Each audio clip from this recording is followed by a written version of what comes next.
तो दोस्तों दो कंपनियों के रिजल्ट को यहाँ पे कवर करते हैं। चलिए सबसे पहले देखिए, एक बहुत पुरानी कंपनी है लेकिन रिटर्न्स इसमें कुछ मिले नहीं थे, लेकिन अब कंपनी के शेयर प्राइस जो है चलना शुरू हुआ है पिछले कुछ सालों में, वरना बहुत सालों से रुका हुआ था। कैस्ट्रॉल इंडिया कंपनी का नाम है। तो इसके क्वार्टरली रिजल्ट आ गए हैं Q3 के, चलिए देखते हैं। और दूसरी कंपनी हो गई, अभी एक रिसेंट लिस्टिंग है एवलॉन टेक्नोलॉजीज़, एवलॉन टेक, ये भी कंपनी के रिजल्ट देखते हैं।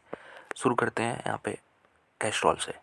तो कैस्ट्रॉल में अगर हम देखें तो सबसे पहले टोटल जो रेवेन्यू रहा 1286 करोड़ रहा है इस क्वार्टर में।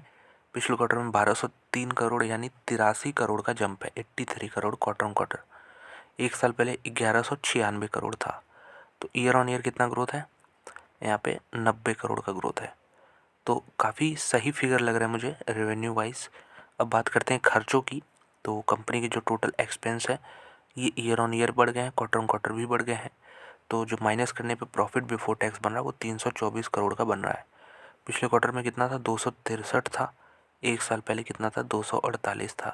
तो हर मामले में रिजल्ट अच्छे हैं। रेवेन्यू बढ़ा है कंपनी का, प्रॉफिट बिफोर टैक्सेस बढ़े हैं। नेट प्रॉफिट भी देख लेते हैं तो 242 करोड़ का नेट प्रॉफिट बना है। पिछले क्वार्टर में 194 था, एक साल पहले 193 था। तो 50 करोड़ के आसपास का जंप है, both quarter on quarter as well as year on year. EPS 1 रुपये 95 पैसे हुआ करता था, जो कि बढ़ के 2 रुपये 45 पैसे हुआ। तो वेरी गुड यहाँ पे क्वार्टर इनके लिए रहा है। सबसे बड़ी चीज़ डिविडेंड कंपनी देती है बहुत सारा, यहाँ पे 4.5 रुपये का फिर से डिविडेंड यहाँ पे मिलेगा बोनस की तरह से, एक्स्ट्रा चीज़ है ये। और अब बात करते हैं यहाँ पे एवलॉन टेक्नोलॉजीज़ की। तो ये रहा एवलॉन टेक्नोलॉजीज़ का। और यहाँ पे कंपनी का देख सकते हैं कि रजिस्टर्ड ऑफिस यहाँ पे चेन्नई में है। तो चलिए शुरू करते हैं। सारे फिगर यहाँ पे मिलियन में है। तो टोटल इनकम 216 करोड़, पिछले क्वार्टर में 206 करोड़, एक साल पहले 234 करोड़। तो यहाँ पे तो घट गया 18 करोड़ ईयर ऑन ईयर। और अगर हम क्वार्टर ऑन क्वार्टर देखें तो 10 करोड़ का जंप है। तो ये चीज़ है यहाँ पे रेवेन्यू में। खर्चों की बात करते हैं तो पिछले साल से खर्चे तो कम हुए 19 करोड़ के आसपास, लेकिन क्वार्टर ऑन क्वार्टर यहाँ पे बढ़ गए हैं लगभग 10 करोड़। तो इसका इम्पैक्ट क्या पड़ा है कि जो प्रॉफिट बिफोर टैक्स है वो 9 करोड़ बना है। पिछले क्वार्टर में 8.5 करोड़ था, एक साल पहले यहाँ पे 7 करोड़ 80 लाख था।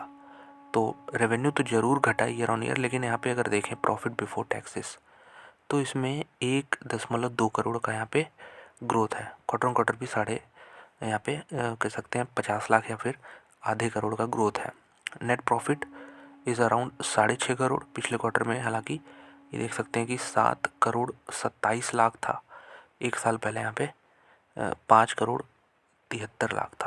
तो अभी ये देखिए क्वार्टर ऑन क्वार्टर ये कम हो गया। इसलिए कम हो गया क्योंकि जो टैक्सेस पे किए थे इन्होंने पिछले क्वार्टर में वो 1 करोड़ 30 लाख थे, इस क्वार्टर में 2 करोड़ 50 लाख, डबल कर दिया। तो इस वजह से यहाँ पे नेट प्रॉफिट कम हो गया लगभग।